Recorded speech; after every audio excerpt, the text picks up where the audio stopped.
It seems like kind of a theme through all of this with everything going on is communication and how important that is. So could you just kind of get into some specifics as far as, what should juniors be providing to coaches? What's the most desired way to communicate, and maybe how often, and any other things that you can provide there? Yes, and obviously it is key. It's key across the board right now because every player out there is, has the big question, what's going to happen. And what we've tried to do is I've researched with a number of coaches, and I'm like, what's the best way? What do you want to hear? And so no question, email of any kind of length with maybe a video with it is awesome. Email, texting, and phone calls, just like we've seen in the past, are always going to be important to what's going on right now. What I've asked some of my clients to do is, in order for them to stay front and center, and this would be for anybody, it's like, stay on top of creativity. So what I've suggested a couple of my players do is maybe set up a vlog so that they can send out some kind of video of playing maybe a par 3, a par 4, a par 5, something like that. Keep it short and sweet, but vlog it out to coaches or whatever. Anything on social media, and I've found that more of the coaches are in tune to the Instagram accounts. And actually, what I would probably do is I would probably even have players consider doing a private messaging to a coach. 2022, as you already know that right now, you're not going to be able to get a response back until, sorry about that, until the 15th of June. But being able to private message them, I think allows them to know that at least you're on task. You're keeping up with their programs. You're seeing what they're doing out there. But put your video out there. Instagram has been one of probably the primary social media tool that most coaches are using. Not that they don't use Twitter, but I think that Twitter is just a little more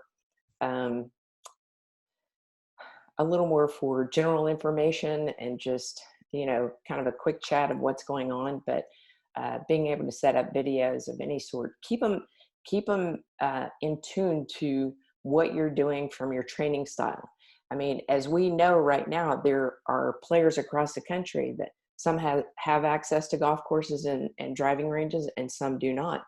So the ones who are able to really show their creativity and their discipline when it comes to revealing what they're able to do for training and to stay on top of how they're going to make their games better, whether it's in the gym or, what they're doing in their backyard or whatever, that helps a lot too. So any bit of information is important right now.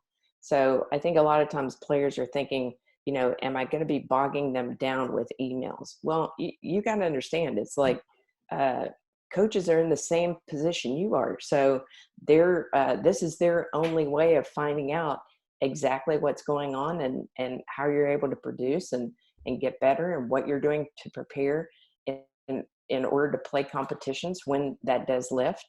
I mean, obviously when we got the email that the USGA had canceled the junior events, I mean, everybody's flag sort of went up. So we're sort of dealing with, what's next. I mean, we know we're on target with AJGA right now, and we're fully aware that could change too. So I think any and all, I mean, when they've got golf courses available to them, I mean, just any little blip that will allow them to share with coaches that, that they are getting their training in, they are getting some great practice in. And, if you are that 2020 or 2021 and you can get on a FaceTime with them when you're in the middle of your work, have at it. I mean, they want to see you too. This is the only way that they can do this right now. So I wouldn't be opposed, nor are coaches opposed to setting up times when you can do a FaceTime with them, and go one-on-one with them, face-to-face, and let them know exactly what's going on. Like I said, social media, we all know that's the thing right now, but I think to get a little bit of an edge on it, that private messaging can be a really nice tool for most of the players out there. But the key is that you are making something happen. And I would say weekly.